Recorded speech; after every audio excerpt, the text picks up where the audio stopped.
Hey everyone, Ivan Zosimov here. Just thought I'd make a little video introducing myself a little more. Um, so, some of you already know I'm a conservative YouTuber. I want to start making videos on cultural and political issues. As far as where on the right I'd position myself, I consider myself a sort of friendly critic of liberalism, and by liberalism I mean sort of small L Lockean liberalism, not just the Democratic Party. At the same time, I'm not sure if I'd go as far as say I'm, a reactionary by any means. If some of you saw my first video on Antifa, I'm definitely on the conservative side, but maybe a little bit more moderate than other right-wing YouTubers, which honestly I don't necessarily consider a good thing or a bad thing. That's just, I think, an honest appraisal of where I am. So this video is also going to be part of a little series I'm doing. It's something that's going to be ongoing. It's called Notes from Underground, which is just if I feel like doing something a little bit less prepared or less polished than other videos. As you can tell, I'm not very good at editing in the first place, but this will be even less polished. These are just extemporaneous thoughts responding to either videos I've seen or news events that have been going on, and if I just want to get my initial thoughts out relatively quickly without making a big project. I have been out of the country for the first 2 weeks of August, so that kept me from working on things, but I am working on something now concerning religious liberty and religious pluralism. Hopefully that comes out sooner rather than later. But in the meantime, I wanted to make this because I wanted to respond to a somewhat short video. I wanted to make a somewhat short video responding to Contrapoints' latest video called Men. So I think most of you who are involved in kind of the YouTube political space probably know who Contrapoints is. They're a trans leftist YouTuber.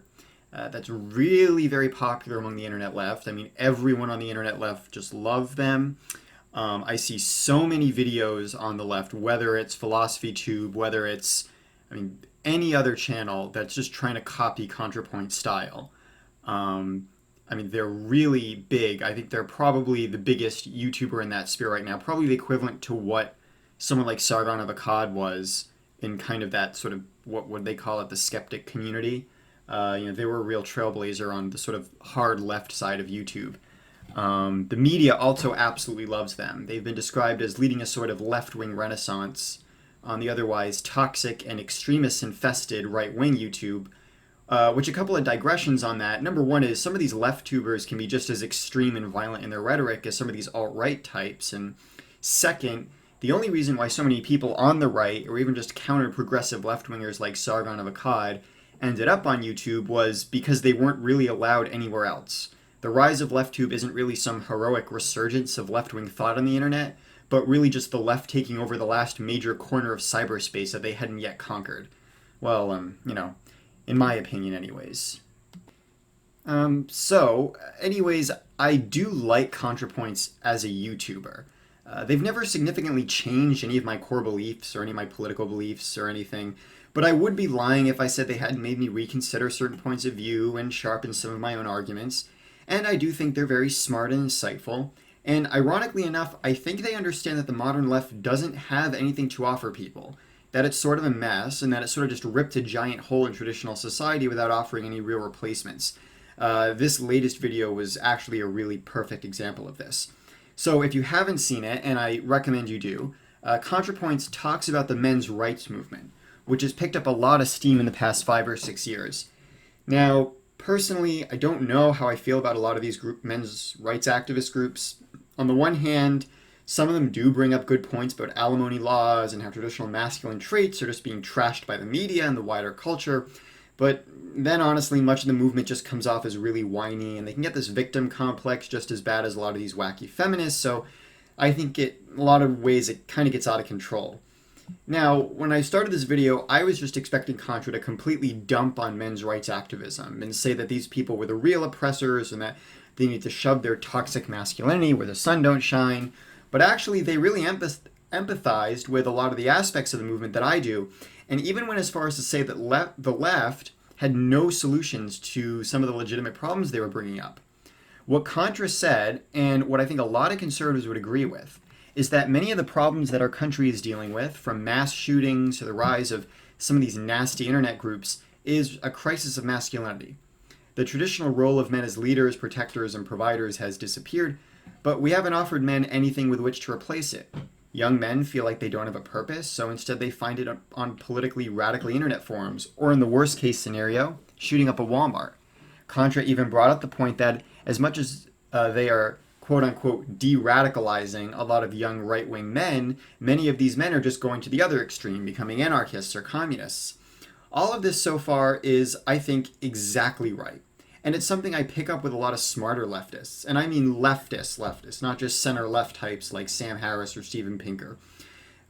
They really get it. I think a lot of these serious leftists do. I think they can really understand the problems with modern culture and society better than most of their more moderate counterparts do. And if I may sound so frank here, if you squint at certain leftist critiques of modern society a certain way, they almost sound conservative. Ironically enough, read some of the Frankfurt School on this. I mean, you read Adorno or Erich Fromm. I mean, they're still on the left, don't get me wrong, but if you squint a certain way, it almost sounds like what they're saying can come from a certain kind of conservative. But when it comes to the solution to these types of problems, this is where we obviously start to disagree. Contra doesn't claim to know the exact cause of this crisis of masculinity, but they observe that the explosion of radical gender and sexual politics in recent decades, from radical feminists to incels, is a sign that, quote, gender as we know it just isn't working anymore, end quote. So this is where I start to disagree a little. Now, I agree that modern society isn't a sort of crisis due to gender relations, and that this crisis is leading to some of our current political issues. But I'm a little wary in how Contra words this, the idea that gender as we know it just isn't working anymore. If all they simply mean is that we need to rework how male and females relate to each other in modern society, I'd probably be on board with a lot of this. But if they mean that the entire concept of gender, of the distinction of male and female, isn't working because we've moved past these ideas as part of some sort of Hegelian dialectic, then I'm extremely skeptical. The distinction between male and female is hardwired into nature. It's been significant in which humans have organized themselves since the dawn of civilization. Obviously, the way we've organized ourselves has not always been just or healthy. You know, there's been oppression of women, sex trafficking, you know, all sorts of unjust ways that we've organized ourselves based on gender. But I think to simply throw out gender altogether as an important facet of human life seems dangerous and honestly even arrogant.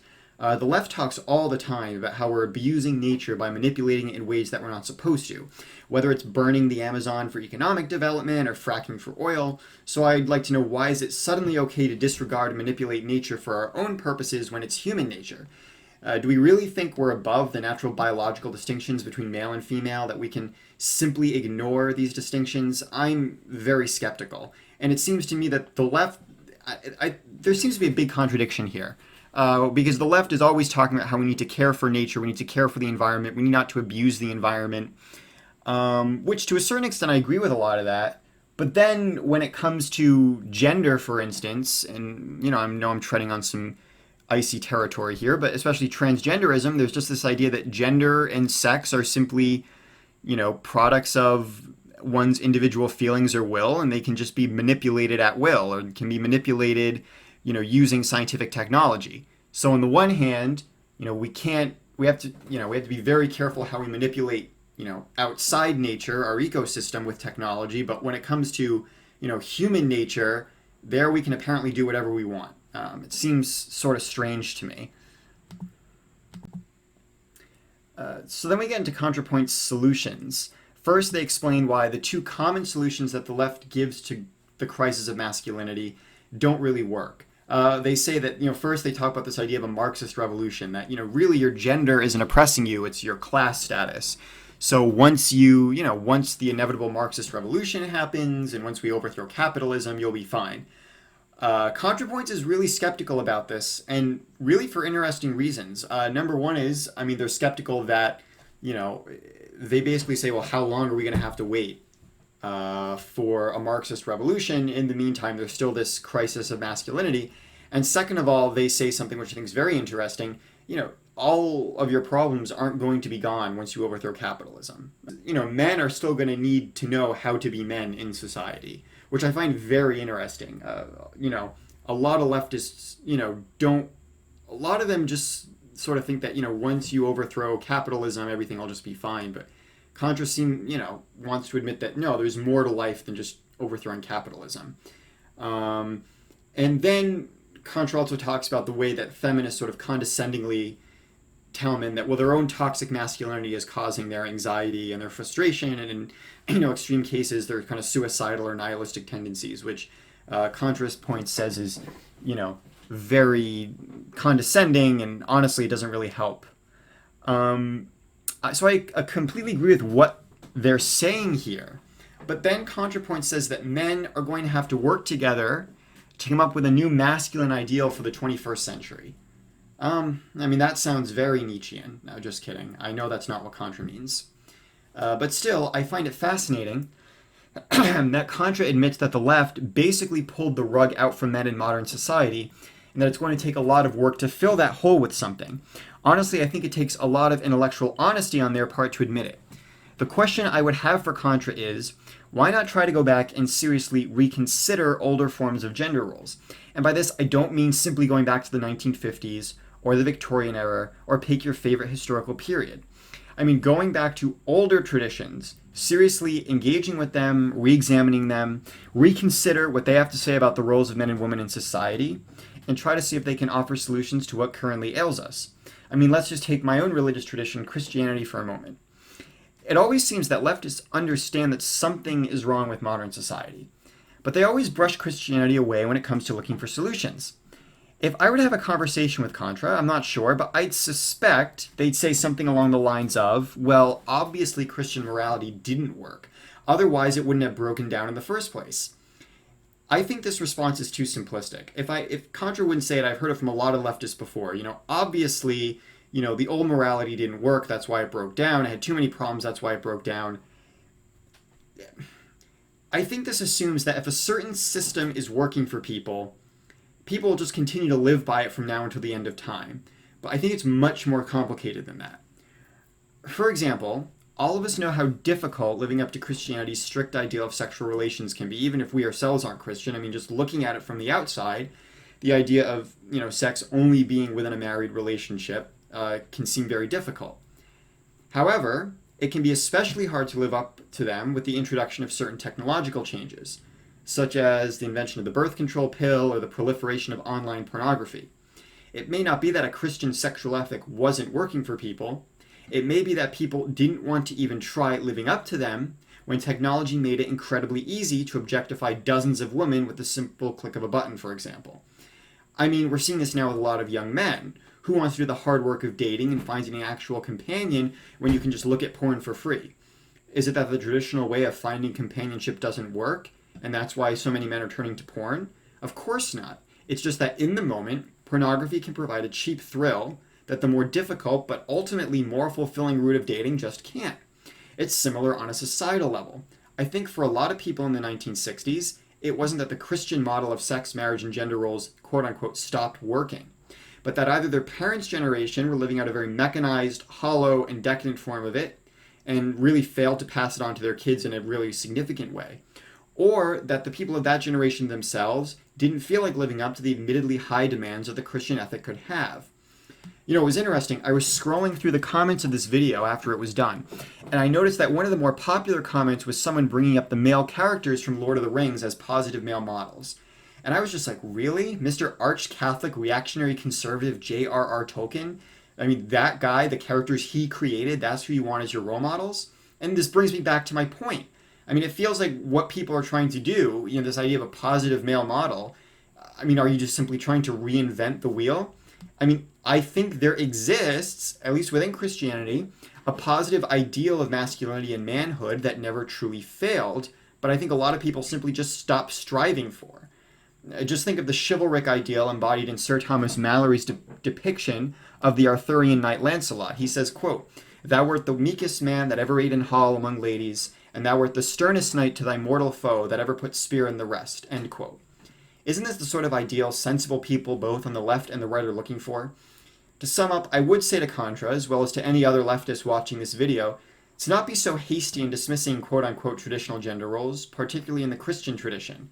Perhaps the positive ideal of the male that you're looking for, just perhaps, can be found there.